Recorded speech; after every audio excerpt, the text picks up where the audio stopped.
आज पुनः हम लोग यूट्यूब चैनल सरकारी मंजिल पे करंट के दूसरे क्लास में जुड़े हैं। करंट अफेयर्स के दूसरे हम लोग क्लास में जुड़े हैं। हम लोग पहले क्लास में 1 मई से लेकर 4 मई तक जो भी महत्वपूर्ण प्रश्न थे, जो एग्जाम की दृष्टि से थे, जिनसे प्रश्न आ सकते हैं, जो आने वाले समय में एग्जाम होने वाले हैं, आज हम लोग देखेंगे 5 मई से और उस डेट से आगे की ओर जो भी करंट अफेयर्स के क्वेश्चन बन सकते हैं, जो आने वाले समय के एग्जाम में पूछे जा सकते हैं। वही प्रश्न को हम लोग ध्यान देते हैं। पहला हमारा प्रश्न तो क्या रहा है कि लॉरेंस बेग जो है वो पीपुल एक्शन पार्टी है, जिसके माध्यम से लगातार दूसरी बार सिंगापुर के प्रधानमंत्री बने। अब देखिए यहाँ प्रश्न आ सकता है कि सिंगापुर के आपके नए प्रधानमंत्री कौन बने हैं? तो नए प्रधानमंत्री बने हैं लॉरेंस बोंग है, जो कि क्या है, सिंगापुर के नए प्रधानमंत्री बने हैं। और लॉरेंस बोंग जो बने हैं प्रधानमंत्री, वो किस पार्टी के थे? People action party. ये भी पूछ सकता है कि जो सिंगापुर में नए सरकार की गठन हुई है वो किस पार्टी से सरकार बनी है, या ये भी पूछ सकता है कि लॉरेंस बोंग जो थे वो किस पार्टी से टिकट हासिल करके वहां प्रधानमंत्री बने। तो अलग अलग तरह से ये प्रश्न पूछ सकता है, तो इसलिए इसको ध्यान में रखेंगे।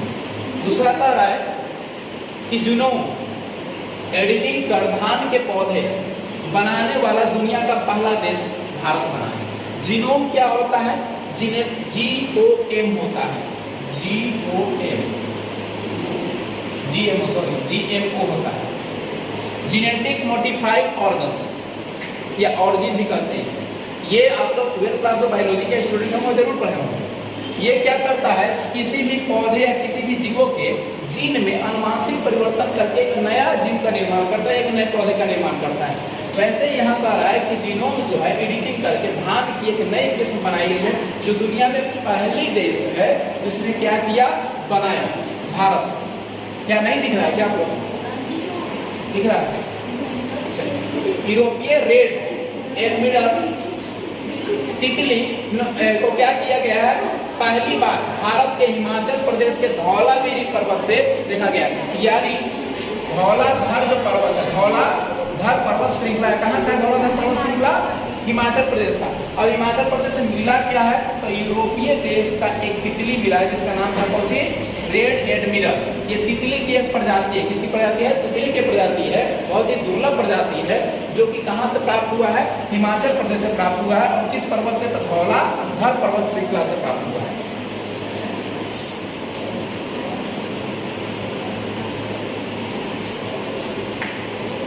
अगले प्रश्न की ओर हम लोग देखेंगे।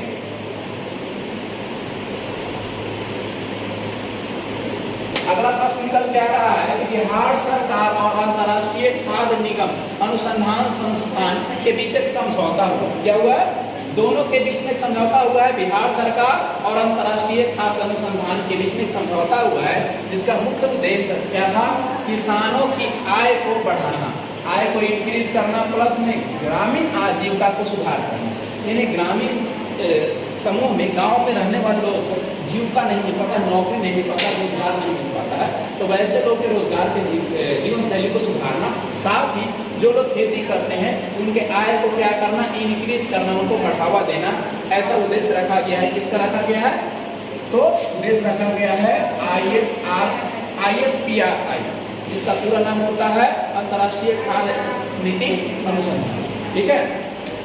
अगले प्रश्न की ओर हम लोग चलते हैं। तो कह रहा है कि अगले प्रश्न चलते हैं। तो कह रहा है कि institute of economics and peace द्वारा ग्लोबल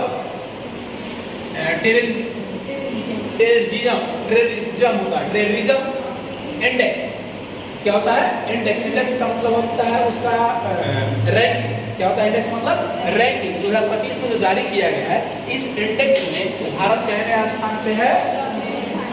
14वें स्थान पे है। जबकि क्या है, बुर्किना फासो जो एक देश है वो सबसे ज्यादा प्रभावित है, पहले स्थान पे है। बुर्किना फासो जो है institute of economics and peace द्वारा जो इंडेक्स जारी की गई है, उस इंडेक्स में भारत का स्थान इकोनॉमिक्स में कितना स्थान पे आता है? 14वें स्थान पे। जबकि पहले स्थान पे कौन आता है? बुर्किना फासो नामक देश है जो पहले स्थान पे आता है।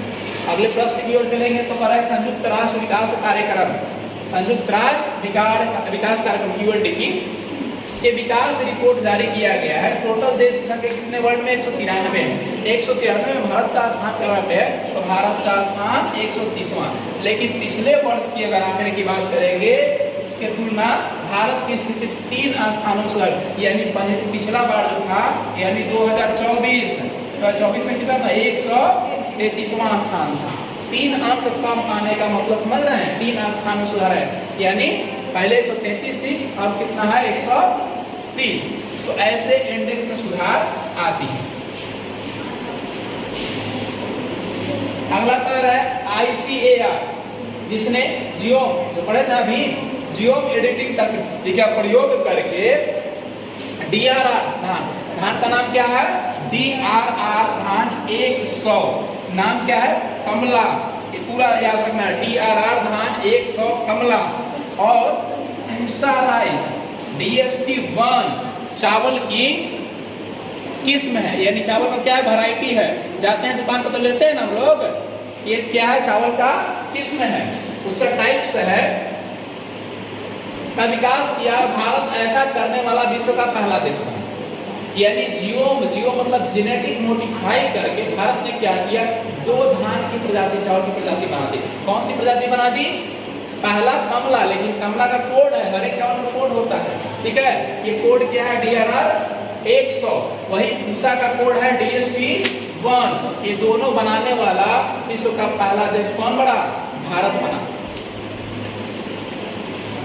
अगला कह रहा है कि भारत ने दीर्घकालीन ऊर्जा सहयोग के लिए, यानी हमारे यहाँ लंबे समय तक ऊर्जा हमें मिलती रहे, ऐसे सहयोग के लिए डेनमार्क के साथ क्या किया है, समझौता। किस देश के साथ समझौता किया है, डेनमार्क देश के साथ क्या किया है, समझौता किया है। आगे कह रहा है कि भारत और यूनाइटेड किंगडम, भारत और क्या, यूनाइटेड किंगडम के मध्य मुक्त व्यापार, मुक्त नहीं, मुक्त करने का मतलब प्रतिबंध जो टैक्सेशन वगैरह होता है ना, उससे मुक्त मतलब तो फ्री में व्यापार, लेकिन यहाँ मुक्त व्यापार करें, प्रतिबंधों से मुक्त व्यापार समझौता संपन्न हुआ है। यानी कहा जाएगा किस देश के बीच में मुक्त व्यापार समझौता संपन्न हुआ, तो भारत और यूनाइटेड किंगडम। यूनाइटेड किंगडम मतलब यूके मतलब इंग्लैंड, ठीक है, यूके इंग्लैंड सब एक ही है। वर्तमान में दोनों देश के बीच में द्विपक्षीय क्या है, व्यापार। द्विपक्षीय व्यापार कितने का है, तो 60 मिलियन यूएस डॉलर का। कितना है, 60 billion US dollar, 60 billion US dollar, जिसमें भारत, जापान, दक्षिण कोरिया, श्रीलंका, सिंगापुर, आसियान एवं मलेशिया के साथ क्या है, व्यापार का समझौता है। यानी भारत का सिर्फ किसी के साथ, यूनाइटेड किंगडम के साथ नहीं है, इसके अलावे दक्षिण कोरिया के साथ भी व्यापार समझौता है, श्रीलंका के साथ भी है, सिंगापुर के साथ भी है, आसियान देशों में समूह है, आसियान देशों का क्या है, यूनियन का समूह होता है, मलेशिया, इन सभी के साथ क्या है, मुक्त व्यापार का एक समझौता हुआ है। यानी आप हमारे यहाँ व्यापार करने आइए, हम आप पे कोई प्रतिबंध लगाने वाले नहीं है, नियम कानून में छूट देना, मुक्त व्यापार। रॉबर्ट फ्रांसिस प्रिवोस्ट को क्या किया गया है, रॉबर्ट फ्रांसीसी प्रोवोस्ट ने क्या किया है, वेटिकन सिटी में एक नया पोप क्या होता है, यानी रॉबर्ट फ्रांसीसी प्रिवेस्ट को क्या किया गया है, वेटिकन सिटी का एक नया पोप चुना गया। पोप मतलब चर्च का मालिक होता है, पोप का मतलब क्या होता है, चर्च का मालिक। जैसे हम लोग के सनातन धर्म में, हिंदू धर्म में पंडित जी लोग होते हैं मंदिर के मालिक, वैसे ही चर्च का मालिक होता है, चर्च के जो पुजारी होते हैं उन्हें क्या कहा गया है, पोप। लेकिन वो इंडिया के अंदर नहीं, इंडिया के अंदर फादर होता है ना। फॉरेन कंट्री में, जर्मनी, जापान में जाइएगा तो वहां कहा जाता है पोप, ठीक है। पहले से कौन थे, प्रिवेस्ट पोप फ्रांसीसी के स्थान लेंगे। पहले से कौन थे, प्रिवेस्ट पोप फ्रांसीसी का स्थान लेंगे, और ये 88 वर्ष की उम्र में इनका निधन हो गया। यानी वेटिकन सिटी के तो पोप इन्हें चुना गया, लेकिन पहले से इनके पद पर कौन थे, तो प्रिवेस्ट पोप फ्रांसिस थे, जिनकी मृत्यु हो गई कितने साल की अवस्था में, 88 साल के। अभी कह सकता है किसके स्थान पर रॉबर्ट फ्रांसीसी प्रिवेस्ट को स्थान मिली, किसके स्थान पर उनको स्थान मिली। अब कह रहा है कि प्रिवेस्ट अब लियो 14 उपनाम से जाने जाते हैं, इनको उपनाम मिला है। लियो 14 के नाम से कौन जाने जाएंगे? तो प्रोवोस्ट, जिनकी मृत्यु हो गई, जिनकी 28 साल की अवस्था में मृत्यु हो गई, और अमेरिका से चुने जाने वाले पहले, जबकि वेटिकन सिटी के, यानी इनको जो चुना गया था ये अमेरिका द्वारा चुने गए थे, यानी को पोप कौन बनाया? अमेरिका देश ने बनाया, जबकि वेटिकन सिटी के ही 267वें पोप थे। यानी वेटिकन सिटी में इनसे पहले 266 को पोप बन चुके थे, यानी उस चर्च के मालिक बन चुके थे, उस चर्च में पूजा करने वाले जो मेन हेड होते हैं वो बन चुके थे, लेकिन अमेरिका से चुने जाने वाले, अमेरिका देश से चुने जाने वाले पहले ही हुए। क्लियर?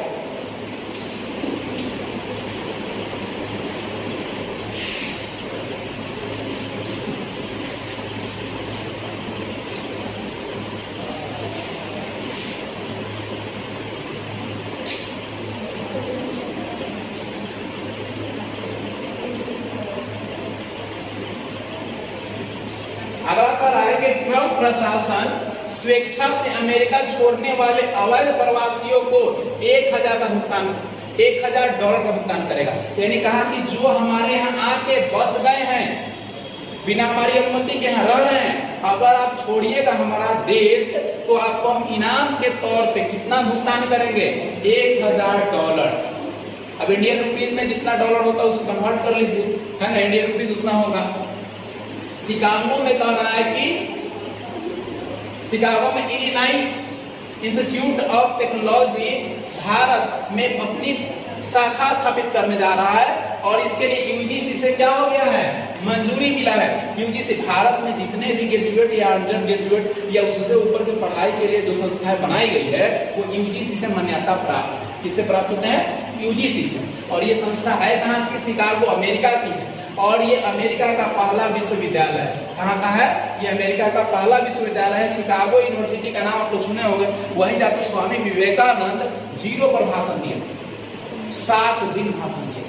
सबसे लास्ट बुलाया गया इनको, कहा सब्जेक्ट इंडिया वाला कोची जानेगा जी, एक क्रांति नदी हम, जब माइक पकड़े तो 7 दिन तक 0 को बताते रहे। दंग रह गया कि भाई भारत ऐसा विद्वान। यही जा रहे थे जब शिकागो विश्व सम्मेलन में, तो राजस्थान से गुजर रहे थे, और राजस्थान के राजा थे उसमें खेतरी। कौन सा राजा? खेतरी। राजा खेतरी ने ही इनको अपने राज्य में बुलाकर कहा कि आप तो एक स्वामी की तरह प्रतीत होते हैं। यानी विवेकानंद को स्वामी उपनाम दर्जा किसने दिया? राजा खेतरी ने दिया। राजा खेतरी कहाँ के थे? राजस्थान के राजा थे, ठीक है। और वही जा रहे थे कहाँ? विश्व सम्मेलन में, अमेरिका, शिकागो में। वहीं जाकर लंबा चौड़ा स्पीच दिए, तब समझा सब तो में एक से एक धुरंधर है। अमेरिका के न्यूयॉर्क में संयुक्त राष्ट्र वन मंच का 20वां सत्र आयोजन किया गया। हो सकता है कि अंतरराष्ट्रीय संयुक्त मंच या संयुक्त राज्य वन मंच का कहवा बैठक आयोजन किया गया है, तो 20वां। कहां पर किया गया है? तो अमेरिका के न्यूयॉर्क में। कहां पर? न्यूयॉर्क में।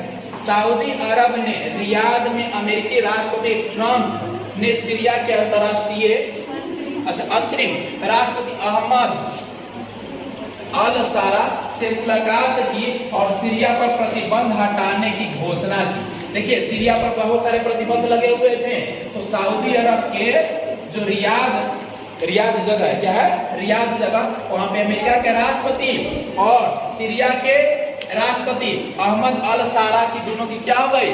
मीटिंग हो गई। और मीटिंग के दौरान अहमद अल सारा ने क्या किया? कहा कि सीरिया पर जो प्रतिबंध लगाए हुए हैं उसको क्या कर दीजिए? खत्म कर दीजिए। और किसी सीरियाई नेता से अमेरिकी राष्ट्रपति 25 वर्षों में पहली बार मुलाकात की। सोचिए, 25 वर्षों में पहली बार अमेरिका का कोई नेता मुलाकात किया है, और वो मुलाकात में उसने क्या डिमांड किया कि आप हमारे देश के जो अंग पर यानी सीरिया पर जो प्रतिबंध लगाए हुए हैं उस प्रतिबंध को क्या कर दीजिए? हटा दीजिए। वियतनाम ने भारतीय निवेशकों और पर्यटकों को आकर्षित करने के उद्देश्य से 10 वर्षीय गोल्डन वीजा देने का घोषणा किया है। 10 वर्षीय गोल्डन वीजा कौन दे रहा है? तो वियतनाम दे रहा है कि भारतीय लोग आएंगे, हमारे यहाँ कमाएंगे, हमारे यहाँ फैक्ट्री लगाएंगे, है ना। इससे क्या होगा? उसके यहाँ लोगों का काम, जो काम करने जाएंगे तो उस देश में डेवलपमेंट होगी कि नहीं होगी? क्योंकि भारत के बहुत ही दक्ष लोग होते हैं किसी भी काम करने के लिए। आगे ऑपरेशन सिंदूर से क्वेश्चन कह रहा है कि ऑपरेशन सिंदूर के दौरान पाकिस्तान के जवाबी हमले के विरुद्ध भारतीय सेना ने पाकिस्तान के किराना हिल्स स्थित, किराना हिल्स जगह है वहां पे सरगोदा एयरबेस है, उसकी भारी क्षति की। ऐसा अनुमान लगाया गया है कि पाकिस्तान जब हमला करता परमाणु धारक पे तो सरगोदा एयरबेस से ही अपने लड़ाकू विमान को उड़ाता, क्योंकि सरगोदा एयरबेस के बगल में ही उसके परमाणु ठिकाने थे। जैसे सरगोदा एयरबेस पर बमबारी किया भारत, उसके एयरबेस को डिस्ट्रॉय किया। आप देखे होंगे बहुत सारा वीडियो वायरल हुआ था, फोटो वायरल हुआ था, छेद हो गया था पीएम जो उसका कैंपस था, कैंपस में कई बोले छेद हो था, उसका वीडियो वगैरह फोटो वगैरह सैटेलाइट इमेज। तो भारत को काफी, उसको पाकिस्तान को काफी लगा कि अब तो भारत हमारे परमाणु ठिकानों तक पहुंच गया है। इससे कारण अमेरिका के पास फोन करके रोने लगा और ट्रंप इसमें इंटरफेयर कर दिया। और ट्रंप मोदी जी को फोन करता है, मोदी जी कहे कि फोन करना है तो पाकिस्तान हमारे पास फोन करे। आप फोन करने वाले कौन होते हैं? समझौता उसको करना है। फिर जाकर सीज़फायर का क्या हुआ, ऐलान किया गया। पाकिस्तान के बलूचिस्तान प्रांत के कशिश चौधरी ने इतिहास रच दिया। क्या इतिहास रचे भाई कशिश चौधरी? तो अल्पसंख्यक हिंदू समुदाय से पहली महिला है जिन्होंने अशांत प्रांत में सहायक आयुक्त की नियुक्ति की। यानी पाकिस्तान का जो बलूचिस्तान शहर है, बलूचिस्तान और गिलगित, वहां सबसे ज्यादा पाकिस्तानी सेना लोग को तंग करता है, टॉर्चर करता है। उस एरिया से एक महिला थी जिसका नाम था क्या, कशिश चौधरी। कशिश चौधरी एक अल्पसंख्यक हिंदू है। अल्पसंख्यक का मतलब है बलूचिस्तान और पाकिस्तान में हिंदू की संख्या कम है तो अल्पसंख्यक श्रेणी में आएगा। अब अल्पसंख्यक समुदाय की पहली महिला है जिन्होंने अशांत प्रांत में सहायक आयुक्त नियुक्त की गई है। यानी वहाँ के जो उच्चायुक्त होता है वहाँ पे सहायक आयुक्त उनको नौकरी मिला है, क्योंकि पहली महिला। रूस और यूक्रेन के मध्य युद्ध विराम के संदर्भ में बातचीत को लेकर बनी सहमति तुर्की के इस्तांबुल में होने वाली वार्ता थी। यानी कि दोनों के बीच में जो वार्ता हुई, सहमति बनी कि हम लोग क्या करेंगे, हम युद्ध के संदर्भ में बातचीत करेंगे। पर तो बातचीत करने तैयार नहीं था। बातचीत करने के लिए तो कहां पर ही ये सहमति बनी थी, तुर्की के एक जगह है जिसका नाम है इस्तांबुल। आप लोग देखे होंगे साउथ मूवीज में बहुत सारा सीन दिखाता है इस्तांबुल का। चीन के वैज्ञानिक ने एशियाई चावल के पहले पैन जीनोम का विकसित किया है। एशियाई चावल में क्या किया है, पैन जीनोम, यानी जीनोम में ही कुछ पैन जीनोम करके उसका डेवलपमेंट किया है। जीनोम के माध्यम से कौन विकसित किया, इंडिया। तो चावल का पैन जीनोम जब आ जाएगा तो कौन हो जाएगा, चाइना।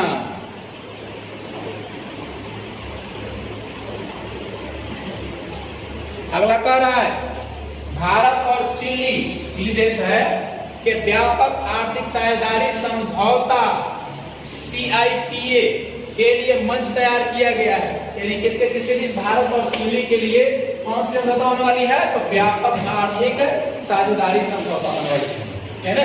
दोनों के बीच में साझेदार होगा व्यापार को लेकर, क्योंकि समझौता की गई है। ब्रिटेन के अस्थायी निवास प्राप्त करने, यानी ब्रिटेन में अस्थायी निवास प्राप्त करने के लिए अवधि 5 वर्ष से बढ़ाकर 10 वर्ष कर दी गई है। भारत में भी नागरिकता के बारे में जानते हैं, हम लोग पढ़े भी है नागरिकता, है ना, अनुच्छेद में। वहां 5 वर्ष था पहले नागरिकता लेने के लिए, अब कितना वर्ष कर दिया गया, 10 वर्ष कर दिया। कितना वर्ष कर दिया गया, 10 वर्ष कर दिया गया। हमास ने गाजा में, हमास और गाजा के बीच में चल रहा है ना युद्ध, यूक्रेन वाला, अमेरिका के आखिरी जीवित बंधक, अमेरिका के आखिरी जीवित बंधक एडन अलेक्जेंडर को रिहा कर दिया। यानी गिरफ्तार करके रखा हुआ था गाजा में, तो अमेरिका के आखिरी वो व्यक्ति था, बंधक, जितने भी बंधक थे सबको रिहा कर दिया था। लेकिन एक अंतिम व्यक्ति बता हुआ था जिसका नाम था एडन अलेक्जेंडर। 21 वर्षीय एलेक्जेंडर इजरायली अमेरिकी नागरिक था, यानी इजराइल का था लेकिन अमेरिकी नागरिक था। इजराइल का था लेकिन रहता कहाँ था, वो अमेरिका के अंदर रहता था, जिन्हें हमास ने इजराइल पर हमले के दौरान बंधक बना लिया था। हमास ने जब इजराइल पर आक्रमण किया तो इजरायली आदमी समाज को क्या कर लिया, बंधक बना दिया। लेकिन पता चला कि कौन के है, अमेरिका के। अमेरिका से ठेकर तो फिर समझ ही रहे हैं अमेरिका क्या करेगा। है ना। पर्ल हार्बर कांड के लिए दीदू को बम गिरा दिया और हिरोशिमा और नागासाकी जैसा घटना कर दिया, तो ये कुछ भी कर सकता है। और फ्रांस के कांस में शुरू हुआ 78वां कांस फिल्म फेस्टिवल का आयोजन 78वें संस्करण में किया गया। इसका वर्ष का थीम क्या है? तो थीम है प्रकाश, सौंदर्य और एकथन। ये किसका थीम है? तो 78वें फिल्म फेस्टिवल का, याद रखिएगा क्या है? प्रकाश, सौंदर्य एवं एकथन। किसका? 78वें फिल्म फेस्टिवल का, जो फ्रांस में किया गया, फ्रांस के कांस शहर में किया गया। कनाडा के प्रधानमंत्री मार्क कार्नी ने अपने मंत्रिमंडल में भारतीय मूल के अनीता आनंद, कौन है भाई? अनीता आनंद है, उन्हें विदेश मंत्री एवं मंदिर सिद्धू के अंतर्राष्ट्रीय व्यापार मंत्री के रूप में किया गया। पूछ सकता है, बताइए कनाडा के अंतर्राष्ट्रीय विदेश मंत्री या मंदिर सिद्धू अंतर्राष्ट्रीय व्यापार मंत्री के रूप में किसे नियुक्त किया गया है? तो कौन हो जाएगी? अनीता आनंद। या पूछ सकता है, अनीता आनंद जो कनाडा के विदेश मंत्री हैं, उनका संबंध किस देश से है? तो किस देश से हो जाएगा? भारत से, भारतीय मुल्क की है, एनआरआई है, भारतीय है। अगला है, बांग्लादेश में चुनाव आयोग ने शेख हसीना को अवामी लीग के राजनीतिक दल के रूप में पंजीकरण निलंबित कर दिया। शेख हसीना वहां प्रधानमंत्री थी, पार्टी कौन का? अवामी लीग था। अब उसको उससे निष्कासित कर दिया गया, पार्टियों को बैन कर दिया गया और इनके ऊपर अरेस्ट वारंट इशू कर दिया गया, जहां पकड़ के लेके आ जाओ शेख हसीना को। आई है कहाँ दुखी हुई है, कहाँ छुपी है? बोलिए क्या है?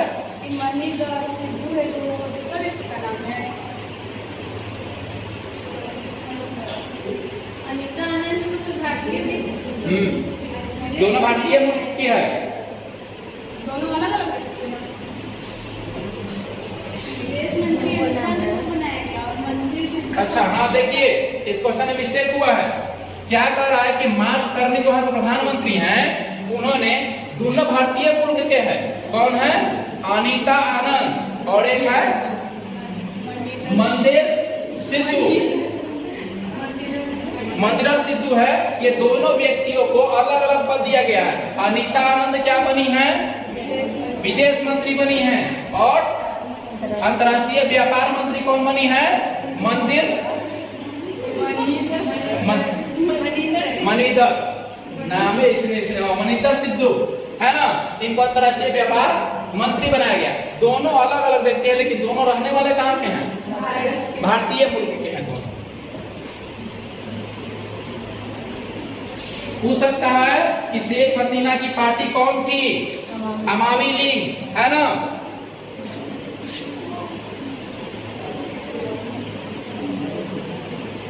अब कह रहा है कि बांग्लादेश के चुनाव, ये तो हो गया ना।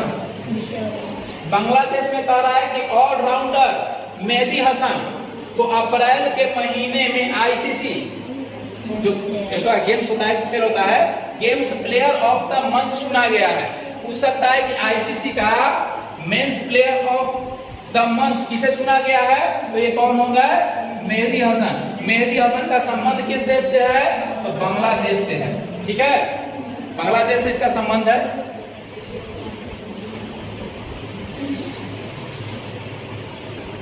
अगला कह रहा है महिला T20 विश्व कप एशिया के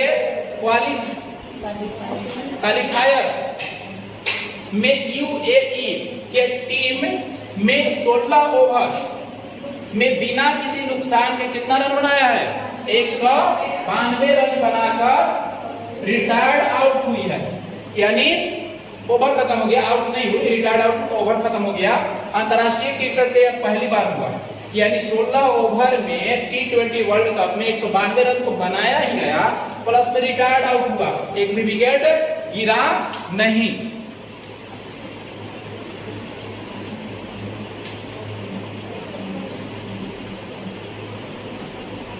अगला कह रहा है प्रश्न, केंद्रीय सूचना प्रसारण मंत्रालय है ना, FICCI एवं CII के सहयोग से कह रहा है कि मुंबई में Indian institute of creative technology की स्थापना करने की घोषणा की गई। यानी ये दोनों संस्था मिलकर मुंबई के अंदर क्या बना रही है, तो Indian institute of creative technology की स्थापना कर रही है, दोनों के सहयोग से। गृह मंत्रालय के निर्देशानुसार देश भर में 244 सिविल डिफेंस जिलों में 7 मई 2025 को एक साथ मॉक ड्रिल का आयोजन किया जाएगा। हुआ था मॉक ड्रिल, सब लाइट बुझा के, लाइट कटा था 1-2 मिनट तक, हमनियों क्या कटा था, हम लोग के यहाँ कोई सायरन नहीं बजा था, है ना। शहर में जहाँ डर था ज्यादा, वहां पे वो क्या किया गया था, सायरन बजाया गया था। सीबीआई के निर्देशक प्रवीण सूद का कार्यकाल 1 साल और बढ़ा दिया गया। इनका कार्यकाल क्या कर दिया गया, 1 साल बढ़ा दिया गया है। राष्ट्रपति द्रौपदी मुर्मू नई दिल्ली में प्रथम राष्ट्रीय मध्यस्थता सम्मेलन का उद्घाटन करेंगे। प्रथम अंतर्राष्ट्रीय मध्यस्थता सम्मेलन जो होगा दिल्ली के अंदर, इसका उद्घाटन कौन करेंगी, तो राष्ट्रपति करेंगे। हिमाचल प्रदेश से कह रहा है कि दिरांग में पूर्वोत्तर भारत का पहला भूतापीय उत्पादन कुआं खोदा गया है। भूतापीय कुआं मतलब, भूतापीय कुआं का मतलब भूतापीय जहां पे यूरेनियम या कोई और ऐसा क्रियाशील जो पदार्थ है उसको वहां पे रिएक्शन करवाया जाएगा और उससे एनर्जी, ऊर्जा प्राप्त की जाएगी, उसे भूतापीय कुआं कहते हैं। ठीक है, जिससे एनर्जी मिलती है वैसे चीजों का रिएक्शन करवाया जाएगा।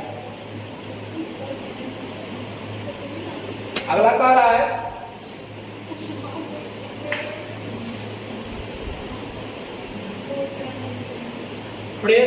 परमेश्वरन अय्यर IMF के कार्यकारिणी के बोर्ड के जो भारत के प्रतिनिधि के रूप में नए कार्यकारिणी अध्यक्ष नियुक्त किए गए। यानी IMF के नए कार्यकारिणी अगर निदेशक कहेंगे कौन नियुक्त किए गए तो कौन हो जाएंगे, परमेश्वरन अय्यर हो जाएंगे।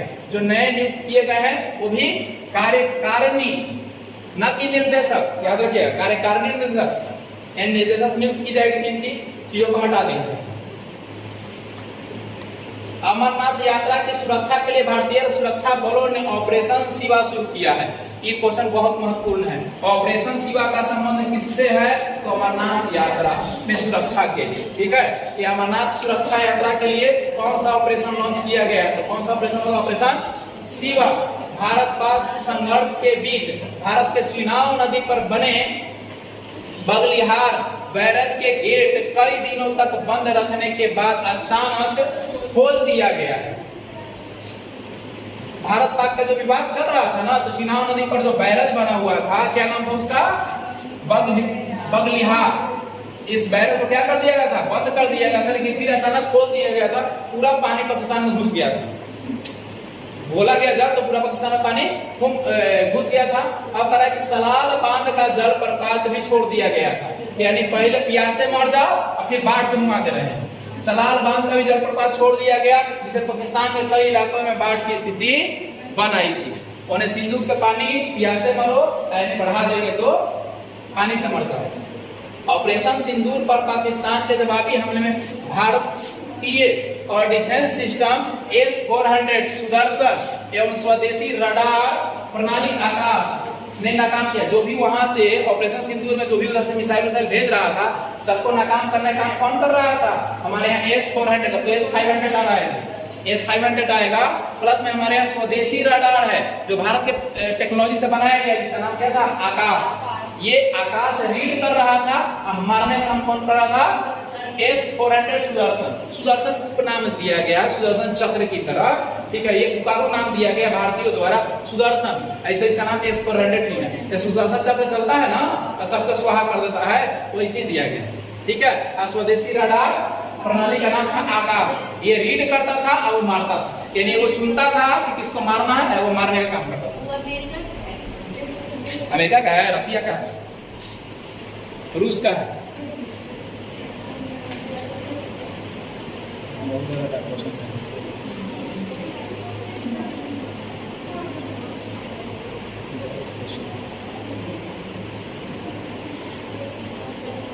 चलिए थोड़ा सा चलिए ऑपरेशन सिंदूर के विरुद्ध पाकिस्तानी सेना की जवाबी हमले के विरुद्ध कार्रवाई करते हुए भारतीय सेना ने चीन निर्मित J-15, अब JF का मतलब होता है ज्वाइंट फेडरेशन।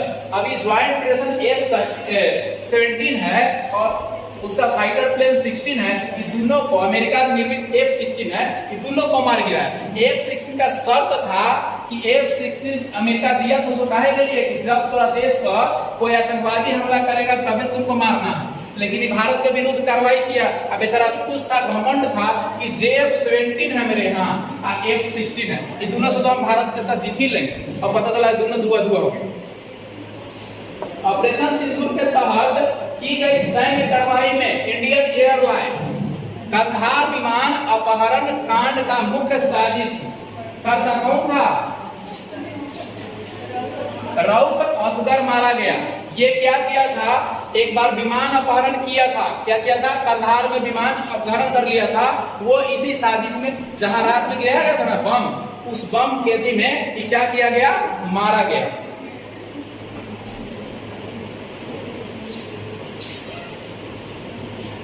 अब बता रहा है कि योग स्टार्टअप्स को दिया गया कर्ज के लिए एक निर्धारित सीमा तथा गारंटी प्रदान करने के उद्देश्य से सरकार ने संशोधित क्रेडिट गारंटी योजना की मंजूरी प्रदान की है और इस योजना में प्रति स्टार्टअप अधिकतम गारंटी का कवर 20 करोड़ रुपया होगा। यानी क्या किया? एक योग स्टार्टअप एप्स है जिसको कर्ज दिया था, कर्ज का निर्धारण सीमा दिया था, गारंटी दिया था और उसको कहा कि अगर आप समय पे उसका योजना का लाभ नहीं लेते या फिर नहीं पूरा करते हैं तो उसके अकॉर्डिंग आपको एक गारंटी साइन करना पड़ेगा 20 करोड़ रुपया कि अगर आप पूरा नहीं करते हैं तो आपको 20 करोड़ रुपया आपको कवर के रूप में देना पड़ेगा। ये योजना कब शुरू हुई थी? 8 मई 2025 को लागू की गई। ऑपरेशन सिंदूर के दौरान भारतीय सेना ने हारो ड्रोन का इस्तेमाल किया जो इजराइल एरोस्पेस इंडस्ट्रीज के MTV मिसाइल डिवीजन द्वारा विकसित किया गया। यानी जो यूज किया गया यहाँ पे हरोप ड्रोन, इस हरोप ड्रोन को निर्माण कहाँ किया गया था? तो इजराइल में किया गया था। हमारे यहाँ जो ड्रोन जो हमला चल रहा था उसके यहाँ जाकर पाकिस्तान में, जिसमें से ज्यादातर ड्रोन कहाँ से बने हुए थे? इजरायली सिस्टम से बने हुए थे। सरित महेश्वरी को NTPC ग्रीन एनर्जी लीग का मुख्य कार्यकारिणी अधिकारी यानी CEO नियुक्त किया गया है। अब ये सरिता महेश्वरी जो है NTPC ग्रीन एनर्जी यानी हरित, जो मतलब एग्रीकल्चर से जुड़ा हुआ जो हरित होता है एनर्जी, जैसे कि CNG गैस चल रहा है ना, ये सब हरित कहता है, ये प्रदूषण ज्यादा फैलाता नहीं है। तो उसके मुख्य कार्यकारिणी CEO के रूप में नियुक्त किया गया है। बाकी अगले क्लास में हम लोग इसके आगे पढ़ लेंगे।